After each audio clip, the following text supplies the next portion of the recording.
And so I put him in contact. I knew they were going to shoot around 1 o'clock, and I got 1:15. The director is calling me, and I pick up, and the thing I say is, he's freaking you out, right? And he goes, where did you find this guy? You know how I met this guy? I came to America. I'm here for like 3 weeks. I'm going out.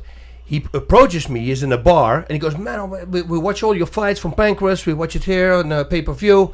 Are you teaching anywhere? I say, yeah, I'm teaching at the Beverly Hills Jiu-Jitsu Club. Okay, so I gave him the days, and he's coming right away. The first day I'm teaching, he's there. So he comes in, he watches the whole class, all my students are there, and at the end of the class he says, man, that was unbelievable, thank you so much for letting me watch, can I show you what I do? And I go, sure, you know. So he gets his bag, opens it up, and he gets like a fake knife out, and he's got this wooden gun, and some, I go, you know what? I said, don't worry about it. I said, leave it in the bag, I'm not really into that. He says, what do you mean? I said, I've seen it 1,000 times, man. This is it's such a dangerous stuff. It needs to be good, and otherwise it's not going to work. So don't worry about it. So he goes, okay. And he goes into his bag, and he starts looking, and he gets a pellet gun, and he loads the pellet gun, and he gives it to me, and he says, why don't you shoot me if you see me move? And I go, excuse me. So now the whole class started, well, what did you just say? I said, yeah, but he said, you got to be nice. Only when you see me move. Don't point and shoot right away. I go, okay. 6 times. 6 times I was not able to hit him to connect, and 6 times he had my gun within in a second. I'm hit, and he has my gun, and he's at a distance. So I brought him in contact with that guy. They measured it 0.02 of a second. He took the gun away. If you see it in slow motion, you literally see a redirecting, grabbing the gun, then he hits the guy in the face. As soon as he pulls his punch back, then you see the bullet come out from the guy who's pulling the trigger. I mean, it goes so fast, you know. So, and this guy, you have a whole bunch of those there in Israel. You know, the Mossad. I mean, these guys are high level guys. They're updating. It's constantly renewing. It's not a system like karate or any other sport that you say, you know, Jeet Kune Do. That was the only one that was evolving the whole time because he knew it was going to evolve. And that's the same with Krav Maga. You know, in the beginning, you know, there was a certain defense for a gun. Oh, you can't do it anymore because if you do it this way, there was a guy who broke his finger and then his finger wrapped around. You couldn't take the gun away. You know, I go, who finds that out? Well, they find that out in real life. And then they adjust, they make it better, they make sure that won't never happen again. Yeah, but it happened only once. Yeah, well, could be your life one time, right? So that's the great thing about Krav Maga. Now, of course, there's bad schools out there as well. You know, people ask me all the time about Krav Maga. I say, just Google. You know, Google and reviews, read reviews. But, you know, Krav Maga worldwide, that seems to me it's a really good organization. They're on Olympic Boulevard. Right, I know somewhere down there. I always used to pass them on my way home. The way I sent you, I think a couple weeks ago when you were stuck in Santa Monica, it's right there on Olympic, right before the 405. Yep. But what I wanted to ask you, boss, like I was watching your highlights and I was amazed at all the kicks.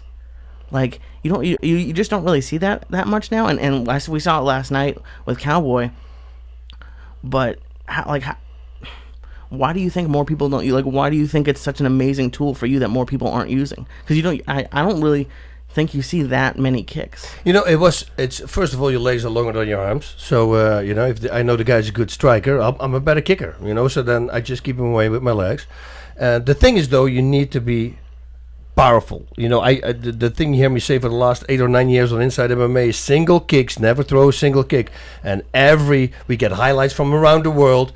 Every single week for 433 shows we did, there people get knocked out because they throw a single kick. You know, because it's easy to stop and to counter right away. So don't do that. Set it up with punches. Unless you can kick really freaking hard. Like a Mirko Krokop or like a Jose Aldo. When you kick somebody really hard to the head, you force him to defend with everything he's got, and that will buy you a little bit of time so you can get out of the way for the counter. But if you just throw a kick out there, an inside low kick, if they stand in one line, like the blading position, which I still till this day can't understand that they do it in mixed martial arts, even in Thai boxing, I don't get it. And in boxing, I mean, I always looked at Mike Tyson. But if they stand in that one blading line, there's no way they can generate power with their inside low kicks. So I said, why would you even bother of moving away from that low kick? The guy's going to hurt your skin. That's about it. He's going to stretch his leg. Take the kick, knock him out. I mean, it's as easy as that. But people all the time, they need to block these kicks. You know, I was with George St. Pierre. Oh man, Jake Shields and George St. Pierre. Jake was throwing the inside low kicks, but they have absolutely no power on him. And George, every time when he threw him, he jumped back like he let him miss, like they were going to decapitate his leg. I go, Just take the kick. Take the kick. Trade it for a right straight cross. You take the kick by moving into it, which, hey, look at this. I automatically load up. Only thing you have to do is stretch your arm. You can rotate your upper body. You get even more power. So that's the thing with kicks. If you can kick hard, if you can use your legs well, and you have a guy who's better with his hands, I would say use kicks. Keep him away from you. And then that's the thing that I noticed is, the only knockouts that you really see with punches are like people getting knocked out, or maybe sometimes it's like they're not protecting themselves and then the ref stops it. A couple times in recent memory and on yours, they're just so hurt that they just stop, like the fight stops. They're not knocked out, but when you get kicked in the stomach, they just are in such pain. That's crazy. My everybody's asking me, because I'm known for body shots, for the left hook to the body or left kick, left knee. I mean, I knocked a lot of guys out with that, but the way I became a lover of that is my first Thai boxing class. I got knocked out by it. I was a badass karateka. Black belt, came in, tore my whole gym up, and then I went to Thai boxing, and I thought that, I was a badass. But against a professional Thai boxer, turned out I was not. And he started, my hands were low because of the karate, was not allowed to punch to the head, so your hands are not next to your jaw. So what happens is, as soon as they hit your head, you're going to have to overcommit to the defending, because you're further away from your face, so you have to throw it up with a panic reaction, so to say. But if you do that, automatically you expose your body. And of course, this guy, being the professional, knew that, and he dropped me right away, man. It was the worst thing ever. Being on my knee, never experienced anything like that. But that was, okay, I got to know this. This is cool. I didn't know this when I got older. No. When I was young, I knew this Cuban guy that defected. They used to go to my mom's bar. He drove like a car or something. Wasn't a big drinker. And one day he talked to me, but he spoke to me about boxing as a science. Yeah. He was a science. And years later, I read something from Bill Wallace, Superfoot. I love him. And he was talking, and I read this article about Bill in black belt, maybe like in the 70s when Bruce Lee, after Bruce Lee died, there was this big phenomenon in this country. And he spoke about it like a science, and there really is.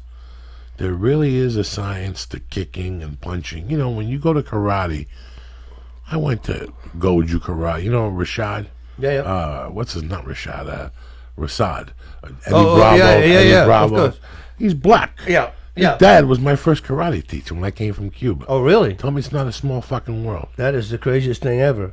We're going in like fucking Marines, you understand me? Welcome to church, motherfucker.